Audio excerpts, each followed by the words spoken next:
So in 2014, I was working a corporate job up until I graduated college. And a few months before I graduated, I was fired from this job by my boss, Phil. Now, he was probably justified in letting me go. Didn't really care about the job, wasn't working very hard. I was too focused on my photography goals and my life dreams and aspirations. But I'll never forget something he said on my last day on the job. He made this mini announcement to everyone working around us and said, "Today's Evan's last day, and he's going to go on to be a famous photographer." And he said it not in an encouraging way. He said it in a very condescending, skeptical type way of, this guy has no idea what he's doing. And that is something that stuck with me over the last few years. It's been a little bit of a chip on my shoulder. And now, years later, I'm happy to have proved him wrong. I'm living the life I want to live. My camera makes a living for me. I'm very happy. I don't know about the famous part. I guess that's up for interpretation. I don't consider myself famous at all, but I basically proved him wrong.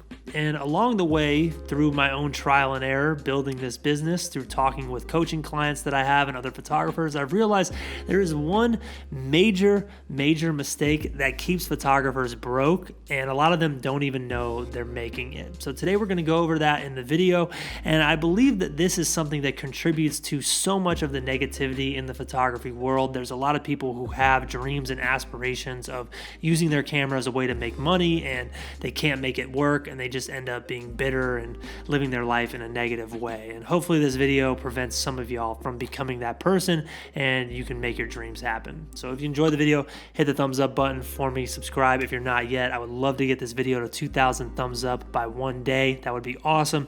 And also shout out to ShipStation for sponsoring today's video. We'll talk about them a little bit later. But before we get into this actual mistake, we need to go over the concept of scarcity/value and how it affects price. So like everything in any marketplace in the world, the more scarce or the more valuable something is, the higher the price is. So let's say, for example, you're a wedding photographer. If you're just a basic wedding photographer, you can only charge so much because there are so many wedding photographers out there with the same exact skill level as you. You're not very scarce. There's a million of you. But if you are one of these wedding photographers who can create these wedding photography packages that look like they're something from a magazine, or they're something that would be like an Annie Leibovitz photo shoot, you're able to charge a lot of money because there are not a lot of you out there. You see, you are extremely scarce. There's only a few of you, and scarce items have higher prices because they are perceived as more valuable. So once you understand that and understand how it applies to your photography, you can understand the mistake that keeps so many photographers broke. And it's using a competitive price model as opposed to a value/scarcity based price model. So for today's video, as an example, let's say I'm a portrait photographer and I'm entering the photography marketplace. I'm a complete beginner. And I look around and I see all my competition charging $110, $105, $100 an hour. And I say to myself, I'm going to be the best deal in town. I'm going to get all these clients because no one else will charge as little as me. And I start my prices at $95.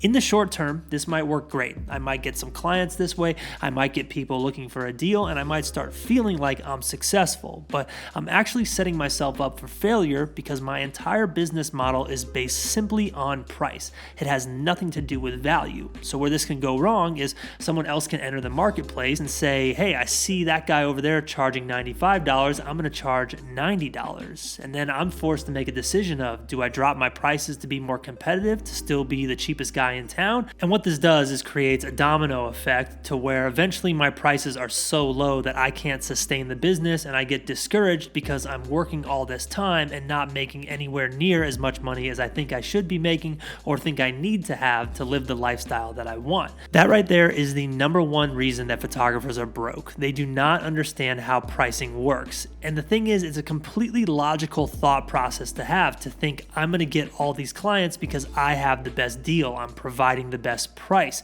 It just doesn't work in the long term ever. It will never work. And the reason why is because, like I said, eventually you get undercut, and eventually your time is not valued at the place that you want it to be at, and you just go get a basic normal job and live your life bitter towards photography. So I briefly want to interrupt today's video to thank our sponsor, ShipStation. If you've been following the channel, you know that over the last few years, I've slowly built the e-commerce side of my photography business. I started with stickers, moved up to prints, and last year I actually released 2 photo books on my website, evanranf.com. and ShipStation is what I use for all the shipping fulfillment for each one of these projects. You can actually go back and watch old YouTube videos where I was handwriting addresses on all the stickers that I was sending out. This obviously became a problem quickly because I was dealing with long lines at the post office, as well as dealing with the time invested in handwriting all my addresses. ShipStation is already trusted by over 100,000 e-commerce sellers, and they make it super easy to manage and ship all your orders from one sales channel faster, cheaper, and more efficiently than any company out there. If you're an artist, ShipStation is a great way to maximize your profits on any of your creative work that you're selling online, because you're able to keep your shipping costs low and also keep it efficient to the point where you can run it and you don't have to hire outside help. ShipStation has been a game changer for my business, and I know it can be for you, but don't take my word for it. You can try them free for 60 days. All you got to do is go to shipstation.com/Evan. That's 2 months free, no hassle, stress-free shipping. Just go to shipstation.com/Evan. That way you can ship more in less time for a lot less money. And ShipStation also works great if you have an eBay store or you sell things through Amazon. You don't have to just integrate this into your personal website. It works for a variety of different platforms. So how do you fix this problem? You fix this problem by thinking in terms of value and sticking to the price you set for the value you provide as a photographer, and also actively trying to grow your value as you improve as an artist and a creative.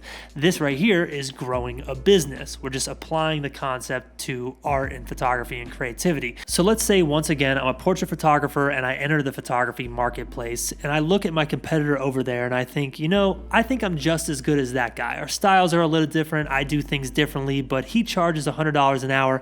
I'm going to charge $100 as well. I think that is definitely a fair price to put on the value I provide and the skills that I have. So now when you're approaching a client for a photo shoot, or they approach you, they are approaching you specifically for the value that you're providing at the price. They're not only concerned with the price, they're thinking to themselves, I'm getting a good deal for what this guy can do. His portrait photography looks great. I definitely think that's worth $100 an hour. So in doing this, you're acquiring the client based on your skill and the value you provide, plus the price that you have attached to it, as opposed to the earlier model that fails, where your clients are just finding you simply based on the price that you're providing. Now, what's great is once you land these clients, you're presented with another opportunity to drive the value and scarcity of your business up.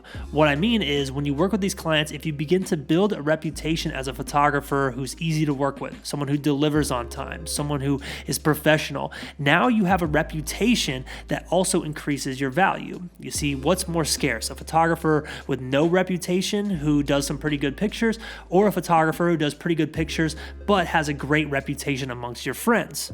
The one who has the reputation amongst your friends is more likely to get the deal. So as you increase your business value in two ways, your skill and also your reputation, you can get to the point where you can drive your prices up, which is how a business grows. Simple as that. You are growing a business rather than just trying to grab a bunch of cash by having your prices be so low from the jump. Now, a lot of people don't like to hear this. A lot of people don't like videos like this where the solution to their problem is something that actually takes time and work, but it's how you're not going to be broke and bitter as a photographer. Remember, the more specialized you can get in your business, the better. And the more value and the more scarce your business becomes, the more you can charge. So focus on everything you can. Focus on your reputation. Focus on the value you provide clients in both your photography and also just as a business owner and as a person. And then also continue to improve your skill, because if you can become that person who is at the top of the pyramid, who has the skill, the business, all the intangibles, you are going to be able to charge those premium prices because you now have a premium product, because the thing you're creating with your camera is scarce. Now, a few little footnotes I want you to keep in mind, and these are traps that a lot of photographers fall into, is one, this idea that you have to do everything. Photographers, for whatever reason, think that they have to be good at everything. Notice how in today's video, I talked about specific genres of photography business: portrait photography, wedding photography. A lot of photographers get in this mindset where they feel like they have to do everything, but you don't. Focus on the thing that you are good at and build your business there, and maybe later on you'll have some room to expand, but you always want to focus on your strengths and continue to build those up. And another thing that happens to a lot of photographers when they do finally start getting paid is this idea of a boom and bust cycle, where basically photographers, myself being one of them at a time in my life, was so used to being broke, having money felt like a weird thing. I don't really know the psychology of this, but it's something that I see a lot of people fall into. They make some money and immediately the money's gone rather than saving it. And we all know that in any freelance type career or any job that's client based, it's really good to be able to save money and tie yourself over until that next job pops up. It just makes life so much less stressful. So that's a topic I don't want to get too into today because it's not really the point of today's video, but it is a little bit of a pitfall that I see artists fall into, including myself. So there we go. That's the video. That's the idea. That is why photographers are broke. Price accordingly, price off of value, and grow your business and grow your skill and let your prices go up as you improve.